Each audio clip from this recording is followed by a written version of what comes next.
we were already proving with archaeological evidence that everything that was written about this temple was wrong. When I study carefully the last days of Cleopatra, I realized it was the beginning of a religious act. And at the depth of 23 meters, we found 2 skeletons. Because of this shaft, we continue our search for Cleopatra. Everyone is obsessed with finding Cleopatra's tomb. They want the gold, the scrolls, the mummy. But what if I told you we already found the key to her biology, and we completely misunderstood it? For years, we stared at a skeleton we were sure was her sister. We built theories, wrote books, and even made documentaries based on those bones. But a 2025 AI analysis just came back, and it proves we were completely wrong. The skeleton isn't who we thought it was, and the implications for Cleopatra's true identity, they are the stuff of nightmares. The DNA glitch that changed everything. We finally have the results, and they reveal a story far darker than any legend. Here is the deal. To understand the terrifying truth about Cleopatra's DNA, we first have to talk about the body we thought we had. For over 100 years, historians believed we had a cheat code to Cleopatra's face. It was a skeleton found in Ephesus, Turkey, inside a unique tomb known as the Octagon. The location was perfect. History tells us that Cleopatra's sister, Arsinoe IV, was dragged out of a temple in Ephesus and eliminated on the steps by Mark Antony's agents. So, when archaeologists found a high-status skeleton in that exact spot, they did the math. They told the world, this is her. This is Cleopatra's sister. If this was her sister, then those bones held the genetic blueprint of the queen herself. It was the Holy Grail. Where she's buried? The truth is, we don't exactly know what happened, either around the time of her death or what happened to her body afterward. Based on the skull measurements, scientists in the 1990s and 2000s claimed that the skeleton had African ancestry. This sparked a massive global debate. Was Cleopatra black? Was she Greek? The Arsinoe skeleton was the smoking gun that proved the African theory. It was the anchor for documentaries and heated academic arguments. But science has a nasty habit of ruining a good story. In 2025, researchers took a second look, but this time, they didn't just use calipers and tape measures. They used AI-driven forensic analysis and advanced genomic sequencing on the bone density and structure. They fed the data into a system designed to reconstruct biological profiles from degraded samples, and the computer spit out a result that made the researchers check their equipment 3 times. The skeleton isn't Arsinoe. It isn't even a woman. The DNA analysis and structural scan revealed the presence of male genetic markers. The sister of Cleopatra is actually a boy, specifically an adolescent male between 11 and 14 years old. And that's not even the crazy part. The AI analysis of the skull shape detected severe asymmetrical deformities. This child suffered from a genetic condition that twisted his jaw and stunted his growth. So, for decades, we have been projecting the face of the most famous woman in history onto the bones of a sickly, deformed Italian boy. My first reaction when I entered the temple was to laugh because I knew I was in the right place. The African sister theory evaporated overnight. The mirror we thought we had shattered. This leaves us with a much darker reality. If that boy wasn't her sister, we are back to square one with the physical evidence. But it also forces us to look at the only other source of DNA data we have, the family tree itself.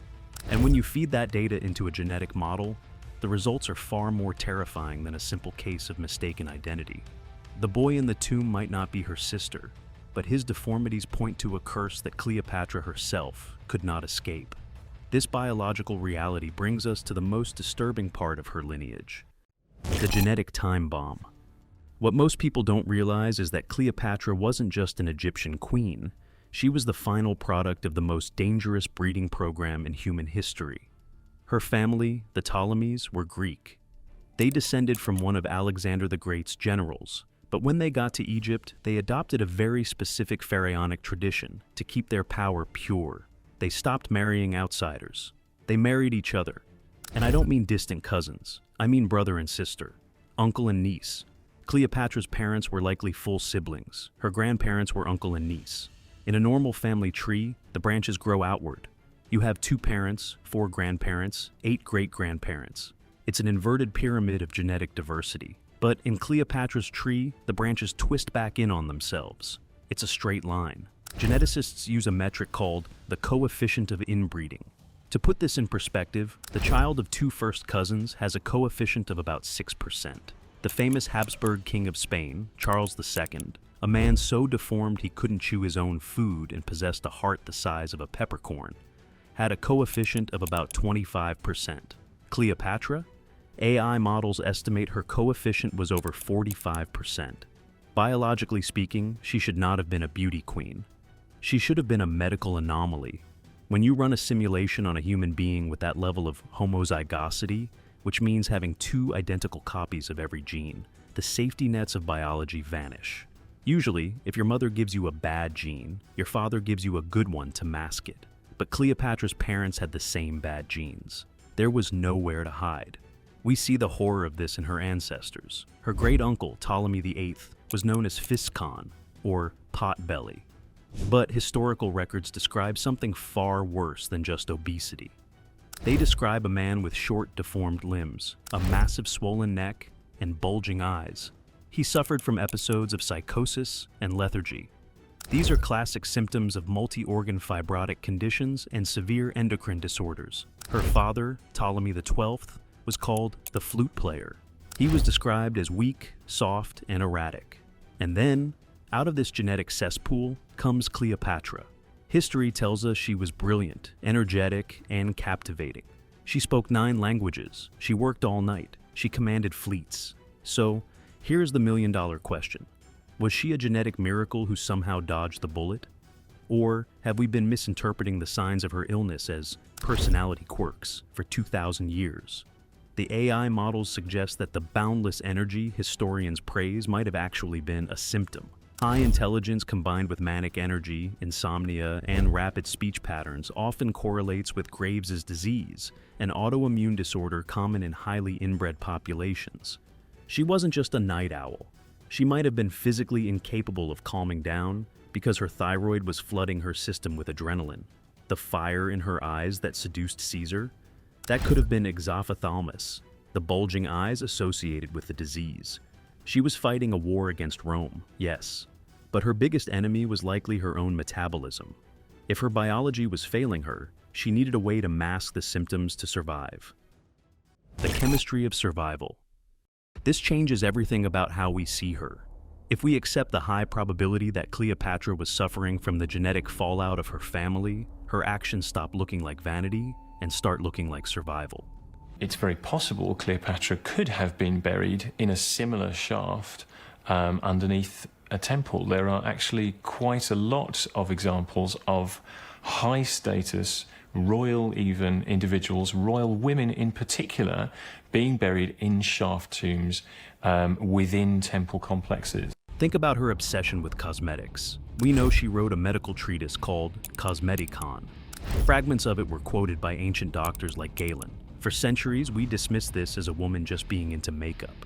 But why would a queen ruling an empire on the brink of collapse spend her time mixing chemical pastes? Unless she wasn't trying to look pretty. She was trying to look human.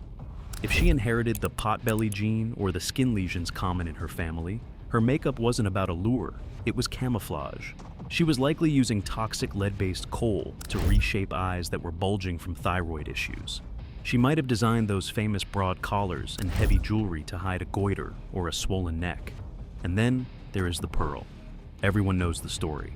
She bet Mark Antony she could consume the most expensive meal in history. She took a priceless pearl, dropped it in vinegar, and drank it. It's a great story about wealth. But look at it through the lens of a chemist. Calcium carbonate, the pearl, reacts with acetic acid, the vinegar. It's a chemical reaction. She understood the properties of matter better than anyone in her court. So, if she was in constant pain from the bone deformities that ravaged her ancestors, what else was she brewing? Egypt was the pharmaceutical capital of the ancient world. They had opium from Thebes. They had blue lotus, a mild psychoactive flower that creates a floating sense of euphoria.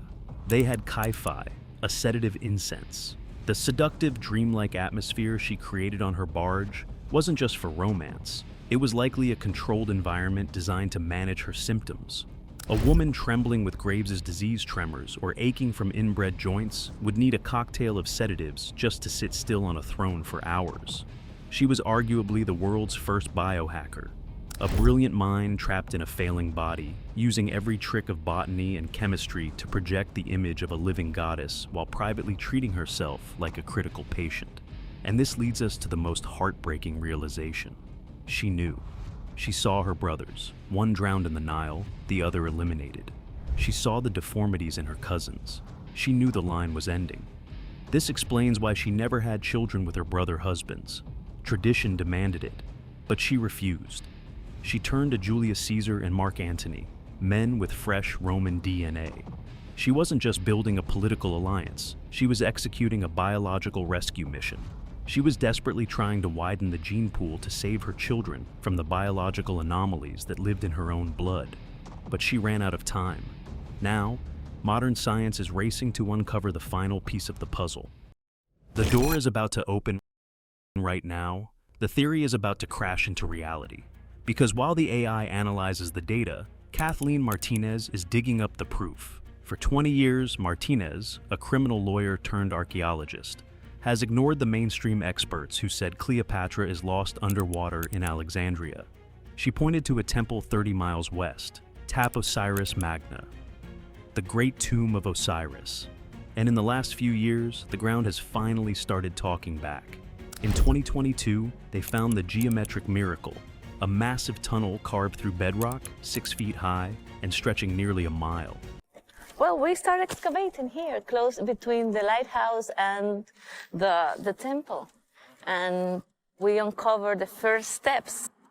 It matches the engineering of the legendary Greek tunnel of Eupalinos. Why build a subway system through unstable rock under a remote temple? You don't do that for a storage room. You do that to transport something or someone important. Fast forward to late 2024 and 2025, and the discoveries have shifted from interesting to earth-shattering. They found a sunken port off the coast of the temple. This proves Tap Osiris Magna wasn't just a religious site. It was a hub. It was connected to the sea, meaning Cleopatra could have fled there by boat as Alexandria fell to Octavian. Inside the temple complex, they found foundation plates, tiny stone tablets the size of an iPhone that act as the deed to the building. They explicitly link the temple to the goddess Isis. Remember, Cleopatra called herself the new Isis. She believed she was the living embodiment of that goddess. It is the perfect place for her to hide. But the most chilling find was the mummies with the golden tongues. 16 rock-cut tombs were discovered, facing the temple. Inside were mummies whose tongues had been removed and replaced with gold foil.